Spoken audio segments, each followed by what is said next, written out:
नमस्कार। Doctor Anup Kumar Sharma, SPNKS government PG college Dausa से MSc final chemistry के विद्यार्थियों के लिए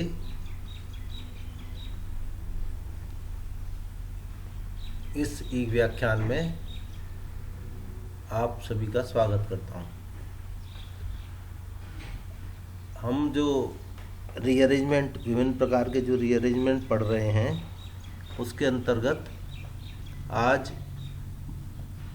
बात करेंगे फेवरस्की रीअरेंजमेंट की। फेवरस्की रीअरेंजमेंट क्या है? फेवरस्की rearrangement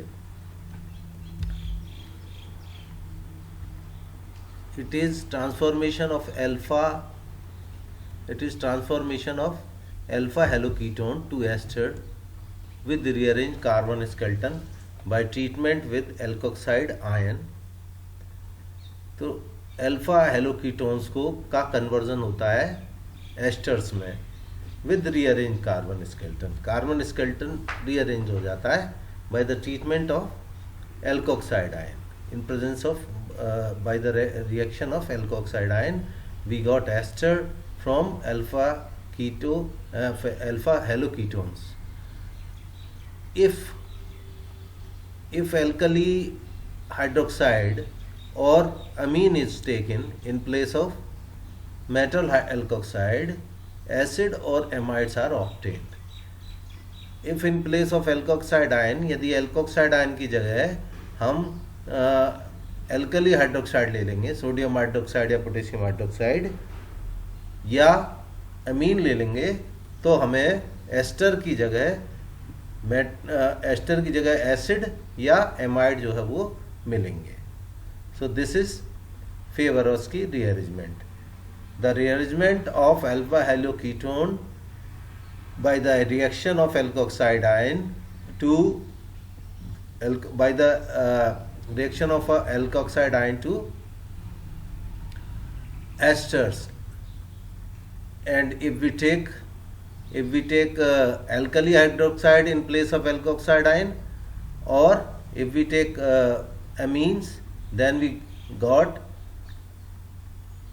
acid or amide respectively। so ये अल्फा हेलोकीटोन है C6H5 CH2CO CH2Cl। it is when this is treated with some alkoxide ion we obtain this ester RCO COO C2 CH2 CH2 C6H5। ये rearranged जो है chain हमें carbon की मिलती है और एस्टर बनता है। Cyclic alpha ketones give asters with ring contraction.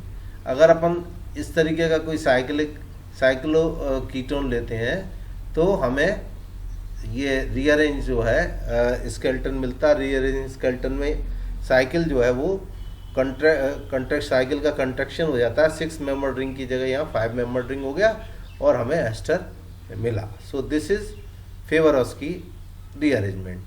Now we come on the mechanism of this reaction. It was observed that the two isomeric ketone first and second gave beta phenyl propionic acid on treatment with hydroxide ion।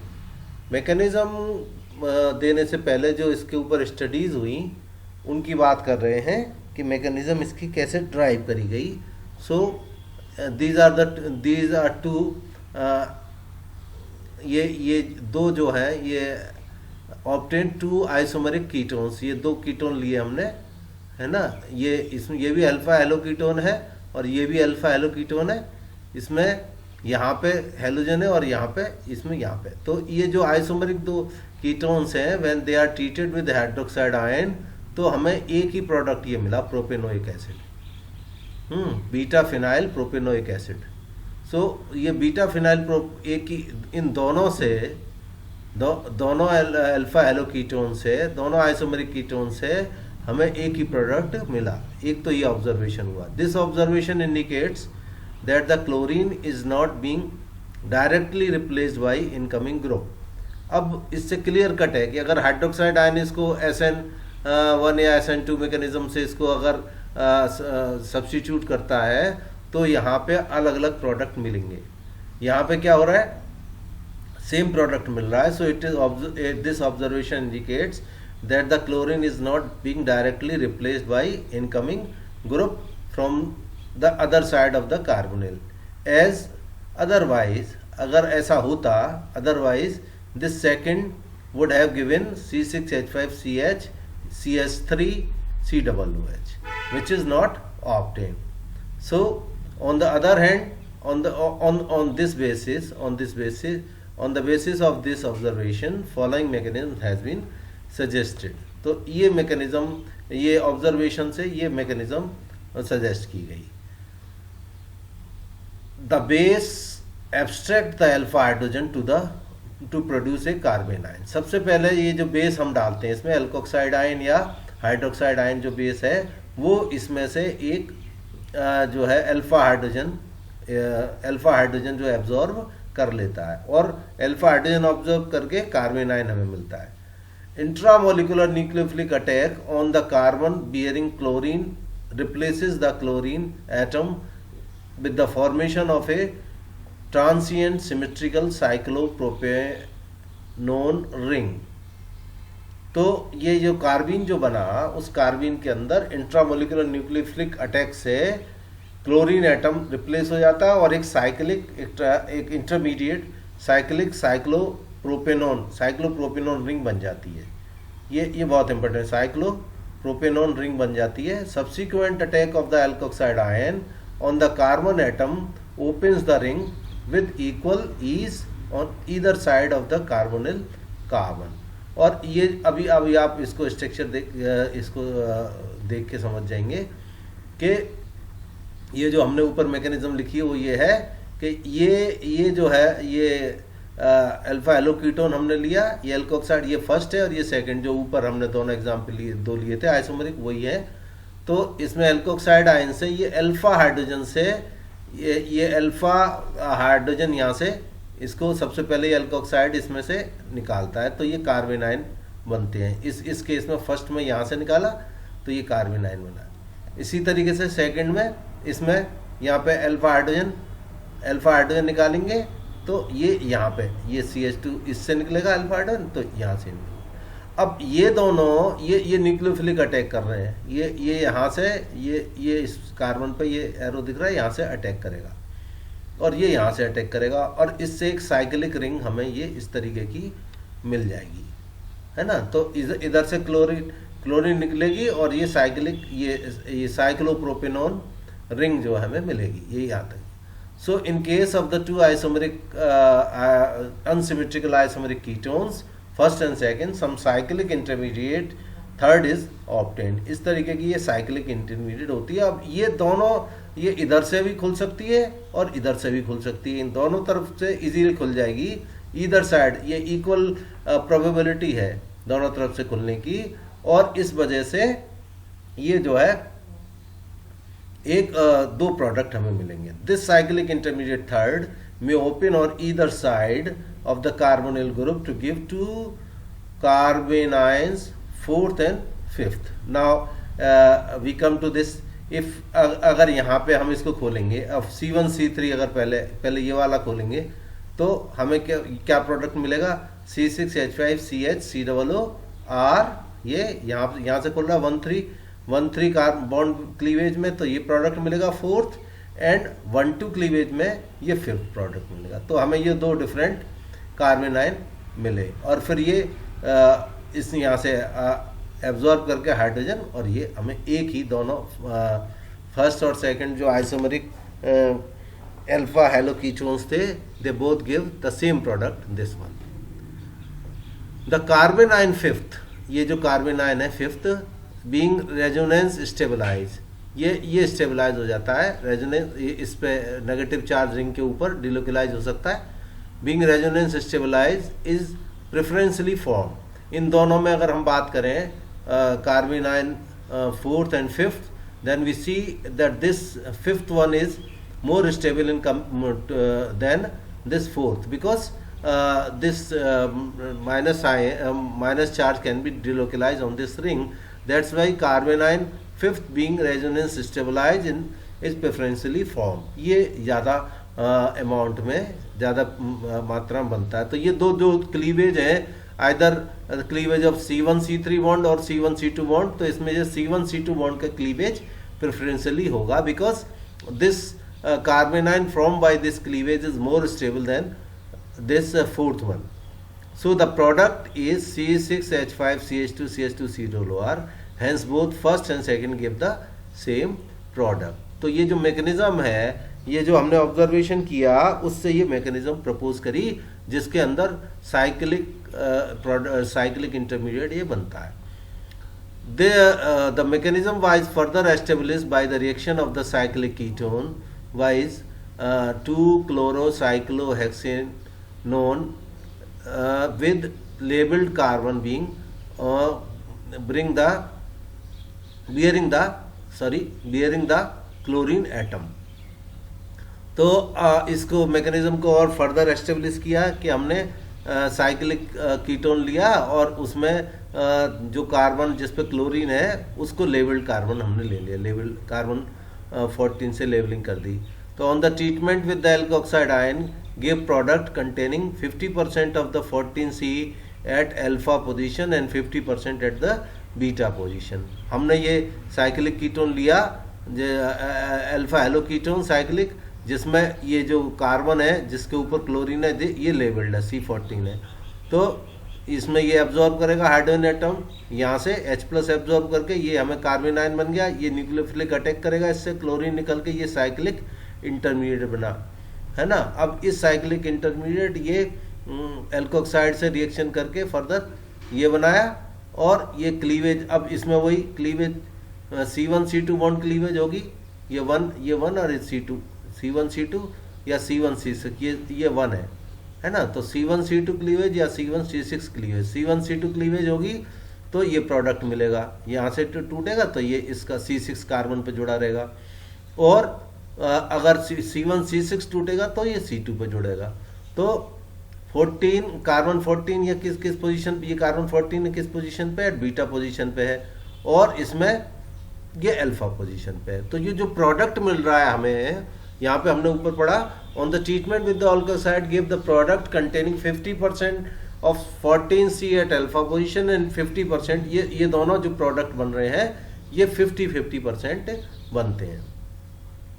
तो ये जो 50% दोनों बन रहे हैं, ये establish कर रहे हैं कि इनमें कोई इंटरमीडिएट ये चीज़ बन रही है, इंटरमीडिएट जो साइक्लिक प्रोपेनॉन बन रहा है, और उसमें इजीली दोनों बॉन्ड टूट सकते हैं, इसलिए दो तरीके के प्रोडक्ट बराबर अमाउंट में मिल रहे हैं। Although the cyclopropanone intermediate has not been isolated, it has been trapped to give an adduct with furan. तो ये जो साइक्लिक जो इंटरमीडिएट हम इसमें जो प्रपोज किया गया है उसको आइसोलेट तो नहीं किया गया, लेकिन उसको ट्रैप किया गया है इसके साथ, फ्यूरॉन के साथ इसका एडक्ट बनाया गया है। तो ये जो साइक्लिक ये C6 ये इस रिएक्शन में ट्रैप किया गया, C6H5 CHCl CO CH2 C6H5, और ये इंटरमीडिएट बना, इसको फ्यूरॉन से रिएक्शन करा के ये एडक्ट हमें मिला। डी लेल्डर रिएक्शन होता है ना, डी लेल्डर रिएक्शन टाइप रिएक्शन है ना, इसमें ये एडक्ट मिला है। इसमें ये जो साइक्लोप्रोपेन रिंग होती है ना, वो हमेशा डबल बॉन्ड की तरह बिहेव करती है। तो जो आपने डी लेल्डर रिएक्शन पढ़ा था ना, डाइइन एंड, ये तो डाइइन की तरह काम करेगी और ये डाइनोफिल की तरह काम करेगी, डबल बॉन्ड की तरह। तो डाइनोफिल एंड ये डाइइन, और ये मिलके एक एडक्ट हमें बनाते हैं। तो ये साइक्लोप्रोपेन इंटरमीडिएट ये आइसोलेट तो नहीं किया गया है, इसको आइसोलेशन नहीं हो पाया, लेकिन ये ट्रैप हुआ है इस तरीके से, फ्यूरॉन से रिएक्शन करके ये ट्रैप एडक्ट बन रहा है। इसका मतलब ये बीच में बनता है इसमें। Now the formation of the cyclopropanone intermediate probably produce by an intramolecular 1,3 elimination involving a back side attack of the carbon ion. अब ये जो साइक्लिक जो बन रहे हैं रिंग, उसको बनने की बात कर रहे हैं, कि formation of cyclopropane intermediate probably proceed via intramolecular 1,3 elimination involving a backside attack of the carbon ion. Thus, in non-polar media, the cyclic alpha haloketone first with equatorial halogen underwent rearrangement, but second with axial halogen did not, since the backside attack is restricted. तो ये जो formation जैसे हमने ऊपर mechanism करी थी कि ये जो कार्बन आयन में जो अटैक हो रहा था, इधर से ये अटैक कर रहा है बैक साइड से और ये इधर से हेलोजन निकल रही है, तो वो चीज़ वो उस मैकेनिज्म को एस्टेब्लिश कर रहे हैं यहाँ से कि formation of the cyclopropanol intermediate probably proceed via the intramolecular 1,3 elimination involving back side attack of the carbon ion back side से अटैक करता है ना। तो अब इसलिए अब ये दो आइसोमर देख लें साइक्लिक सिस्टम में, है ना। इसमें alpha haloketone first with equatorial halogen, ये तो इसमें हेलोजन ब्रोमीन जो है वो इक्वेटोरियल पोजीशन में, इसमें एक्सियल पोजीशन में, ठीक है। Equatorial halogen underwent rearrangement but axial halogen did not. अब इसमें ये चीज नहीं होती, क्यों नहीं होती कि यहाँ पे ये जो एब्जॉर्ब होगा तो यहाँ पे बैक साइड ये यहाँ से एलिमिनेट होगा और यहाँ से ये अटैक करेगा, यहाँ से एक हाइड्रोजन ये इथॉक्साइड एल्कोक्साइड आयन यहाँ से हाइड्रोजन एब्जॉर्ब करके यहाँ नेगेटिव चार्ज आएगा और ये फिर यहाँ से अटैक करेगा बैक साइड। तो इक्वेटोरियल पोजीशन वाले पे तो ये साइक्लिक प्रोडक्ट ये बन गया, यहाँ पे साइक्लिक इंटरमीडिएट, है ना, ये आगे प्रोडक्ट बन गया इसका। लेकिन इसमें जो एक्सियल पोजीशन में इसमें बैक साइड अटैक यहाँ से नहीं हो पाता, इस वजह से इसमें अरेंजमेंट नहीं होता, ठीक है। तो ये फर्दर उसको मैकेनिज्म को एस्टेब्लिश कर रहे हैं कि इंटरमीडिएट जो साइक्लोप्रोपेनॉन बनता है वो बैक साइड अटैक से बनता है। Additional evidence in support of the mechanism comes from the observation that the diastereoisomer third and fourth gave fifth and sixth respectively, indicating that the carbon atom bearing chlorine atom underwent inversion as is the requirement of SN2 displacement reactions. The reaction is stereo specific. हाँ, और इसके बारे में और evidences ये हैं।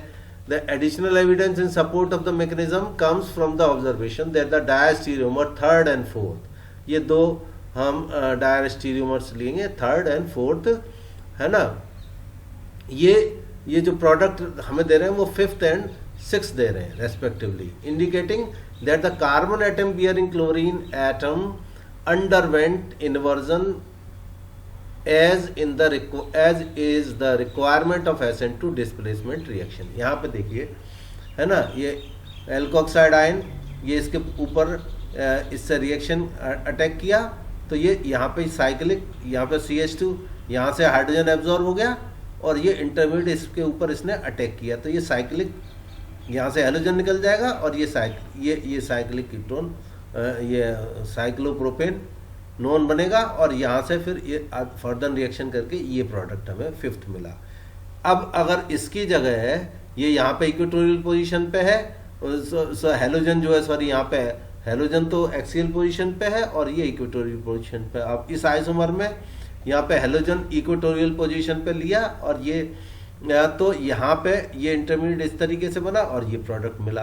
तो दो जो आइसोमर हैं वो डिफरेंट प्रोडक्ट हमें यहाँ पे दे रहे हैं। जो जैसे SN2 रिएक्शन में होता है ना बैक साइड अटैक, तो वो और उस तरीके से प्रोडक्ट दे रहे हैं। तो अलग अलग प्रोडक्ट क्योंकि मिल रहे हैं इसलिए ये रिएक्शन स्टीरियो स्पेसिफिक है। Stereo specifics are those reaction in which different isomer give the different products. तो ये अलग अलग प्रोडक्ट दे रहे हैं दोनों isomer, that's why this is stereo specific reaction. Again ketone not having alpha hydrogen. अब ये सारे जो रिएक्शन हमने देखे, जो एग्जांपल्स देखे, उनमें सब में अल्फा हाइड्रोजन एटम था जिसको वो एल्कोक्साइड आयन एब्जॉर्ब कर रहा था। तो अगेन द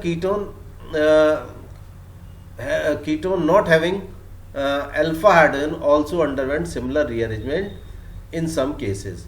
किसी किसी केस में जिसमें अल्फा हाइड्रोजन नहीं है वो भी जो है वो कीटोन्स हैं वो इस तरीके के rearrangement दिखाते हैं. द मैकेनिज्म, तो उसके लिए मैकेनिज्म क्या है? The mechanism for this is similar to the benzilic acid rearrangement and is called semi-benzylic mechanism. So those alpha halogen ketones which do not have alpha hydrogen atom can also show this type of rearrangement, but the mechanism is different and mechanism is similar to benzylic acid rearrangement, and this mechanism is called semi-benzylic mechanism. तो semi-benzylic mechanism से alpha hydrogen जिनके पास नहीं है वो alpha हेलोकीटोन्स भी इस तरीका rearrangement show करते हैं. जैसे ये रीअरेंजमेंट, ये अल्फा हेलोकीटोन है, इसके पास अल्फा हाइड्रोजन इसके पास नहीं है, कार्बन है तो अल्फा हाइड्रोजन. तो इस केस में यहाँ पे इससे रिएक्शन कराएंगे तो ये यहाँ से ये रिप्लेस होके ये आर ये यहाँ पे ये इधर से बैक करेगा, ये इधर जाके अटैक करेगा. तो इस तरीके का हमें प्रोडक्ट मिला, रीअरेंज प्रोडक्ट मिला. लेकिन ये जो रीअरेंज प्रोडक्ट है इसकी मैकेनिज्म जो है वो सेमी बेंजिलिक मैकेनिज्म है. जैसे बेंजिलिक, इससे पहले हमने बेंजिलिक एसिड रीअरेंजमेंट पढ़ा था ना, तो ये मैकेनिज्म कहलाती है semi benzilic mechanism. Even when there is a suitably placed alpha hydrogen, the rearrangement may follow semi-benzylic pattern in some cases. तो अब कभी कभी एक दो केस ऐसे भी देखे गए हैं जिनमें अल्फा हाइड्रोजन एटम है फिर भी मैकेनिज्म ये वाली सेमी बेंजिलिक मैकेनिज्म हुई. उसके लिए दूसरा रीजन है. जैसे एक एग्जांपल देखेंगे, जैसे ये एग्जांपल देखिए, 2-bromocyclobutadiene, ये 2-bromocyclobutadiene है, underwent Favorsky rearrangement when treated with water as the base. ये वाटर जो है बेस की तरह काम करता है, एल्कोक्साइड की जरूरत नहीं है. तो ये फेवरस्की रीअरेंजमेंट दिखाता है. When treated with D2O, no deuterium is incorporated in the ring. Cyclopropanone intermediate mechanism suggest incorporation of the deuterium in the ring. तो जो एक्चुअल में ये जो 2-bromocyclobutadiene है इसकी ड्यूटेरियम से रिएक्शन कराते हैं. तो अगर हम अपनी जो मैकेनिज्म है साइक्लोप्रोपेनॉन रिंग वाली, ये मैकेनिज्म है ना, इससे अगर हम प्रोडक्ट बनाएंगे तो यहाँ से अल्फा हाइड्रोजन है इसमें, और ये अल्फा हाइड्रोजन यहाँ से अटैक करके बैक साइड अटैक करके और ये इंटरमीडिएट बना, और ये इंटरमीडिएट से ये जो प्रोडक्ट बन रहा है ये इसमें प्रोडक्ट से यहाँ पे ये नेगेटिव चार्ज और यहाँ पे H+ किया, यहाँ पे D+ जुड़ जाएगा यहाँ पे. तो ये जो D जो है वो रिंग के अंदर इनकॉर्पोरेट हो गया है ना. लेकिन जो प्रोडक्ट हमें एक्चुअल मिलता है उसमें ये रिंग में ड्यूटेरियम इनकॉर्पोरेटेड नहीं होता, इसलिए ये मैकेनिज्म फॉलो नहीं हो रही. However semi benzilic mechanism can explain the formation of actual product without deuterium in the ring. Semi benzilic mechanism से अगर इसी चीज को देखते हैं हम, तो ये ब्रोमीन इधर से निकले और ये प्रोडक्ट हमें मिला है ना. इस प्रोडक्ट में ड्यूटेरियम रिंग के अंदर नहीं है. जो एक्चुअल प्रोडक्ट जो प्रैक्टिकली बनता है वो ये है. तो although there is a suitably placed alpha hydrogen atom in this cyclic ketone, still it follow the semi-benzylic mechanism. So in some cases, as we have already said, cyclopropane ring की जगह semi benzilic acid semi benzilic rearrangement takes place. अब the probable reason for this is, in this case में what may be the reason why this cyclobutanone do not show this mechanism. Probably the strain in the bicyclobutanone ring restrict the operation of the cyclopropanone mechanism. इसमें ये दो बाईसाइक्लोब्यूटेनोन ये जो ring बन रही है bicyclic वाली, this is more strain. That's why the probable reason why this mechanism do not followed is this the instability or the less stability of this butanone ring. Now Favorowski rearrangement of alpha-alpha gem and alpha-alpha vicinal dihaloketone produces alpha-beta unsaturated ester. अभी जैसे हमने alpha हेलोकीटोन लिया था, अगर इसकी place पे हमने die हेलोकीटोन ले रहे हैं, चाहे तो वो जैम डाई हेलाइड हो, जैम डाई हेलोकीटोन हो या विशनल डाई हेलोकीटोन हो, तो अगर इनसे ये मैकेनिज्म फॉलो करें तो हमें मिलते हैं अल्फा बीटा अनसैचुरेटेड एस्टर्स. उस केस में जब मतलब सिंगली हेलोजनेटेड कीटोन ले रहे हैं तब तो एस्टर मिल रहे हैं, और इस केस में जब डाई हेलो कीटोन्स ले रहे हैं, हेलो कीटोन्स के केस में एस्टर और डाई हेलो कीटोन्स के केस में हमें अल्फा बीटा अनसैचुरेटेड एस्टर्स मिल रहे हैं. मैकेनिज्म ये यहाँ मैकेनिज्म हम देख सकते हैं, मैकेनिज्म ये फॉलो होती है ना. वही साइक्लोप्रोपेनोन रिंग बन रही है और फिर इसके अंदर दोबारा इस तरीके से रिंग होके और ये अल्फा बीटा ये अनसैचुरेटेड दोनों, चाहे विशनल हो चाहे दोनों एक सेम वो दे रहे हैं. This reaction is stereo selective as it gives cis olefin, है ना. स्टीरियो सेलेक्टिव इसलिए है क्योंकि दोनों आइसोमर जो है वो एक ही प्रोडक्ट दे रहे हैं. So that's why this is stereo selective. हमने ऊपर पढ़ा था भी स्टीरियो स्पेसिफिक आर दो रिएक्शंस आर स्टीरियो स्पेसिफिक जिनमें डिफरेंट आइसोमर जो है वो सेम अलग अलग प्रोडक्ट दें, स्टीरियो स्पेसिफिक. और अगर डिफरेंट आइसोमर सेम प्रोडक्ट देते हैं तो वो स्टीरियो सेलेक्टिव कहलाता है. So this was Favorskii rearrangement. Thank you.